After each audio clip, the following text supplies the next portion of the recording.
ಭಾರತದ ಈ ರಾಷ್ಟ್ರ ಪ್ರೇಮದ ಕಾರ್ಯಕ್ರಮಕ್ಕೆ ಆಗಮಿಸಿದ ಕರ್ನಾಟಕ ಸರ್ಕಾರದ ಸಚಿವರಾದ ಈ ಧ್ವಜಾದಿ ರಾಷ್ಟ್ರ ಧ್ವಜವು ಅಸಂಖ್ಯಾತ ತ್ಯಾಗಗಳನ್ನ ಪ್ರತಿಧ್ವನಿಸುತ್ತೆ. ಬೃಹತ್ ಕಾರ್ಯಕ್ರಮವನ್ನ ನಾವೆಲ್ಲರೂ ಕಣ್ತುಂಬಿಕೊಂಡಿದ್ದೇವೆ. ಭಾರತದ ಅಸ್ಮಿತೆಯ ಪ್ರತೀಕವಾದಂತಹ ಭವ್ಯ ಖಾದಿ ರಾಷ್ಟ್ರಧ್ವಜವನ್ನ ಸುವರ್ಣ ವಿಧಾನಸಭೆಗೊಳಿಸುತ್ತಿದ್ದಾರೆ.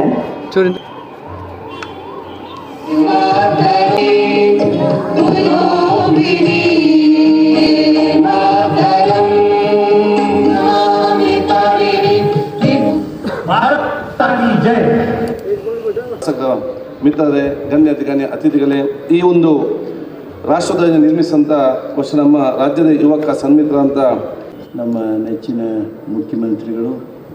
ಇದು ಎರಡನೆಯ ಧ್ವಜ. ಈ ಎರಡನೆಯ ದೊಡ್ಡದಾಗಿರ್ತಕ್ಕಂಥ ಧ್ವಜ ನಮ್ಮ ಸುವರ್ಣಸೌಧದಲ್ಲಿ ಸ್ವಾತಂತ್ರ್ಯ ಸಂಗ್ರಾಮದೊಳಗೆ ಎಲ್ಲರ ಅಭಿಮಾನದ ಈ ರಾಷ್ಟ್ರಧ್ವಜವನ್ನು ಅನಾವರಣಗೊಳಿಸಲಿದ್ದಾರೆ. ದಯಮಾಡಿ ಎಲ್ಲರೂ ಎದ್ದು ನಿಂತು ರಾಷ್ಟ್ರಧ್ವಜಕ್ಕೆ ಗೌರವ ಸಲ್ಲಿಸಬೇಕಾಗಿ ವಿನಂತಿಸಿಕೊಳ್ತಿದ್ದೇವೆ.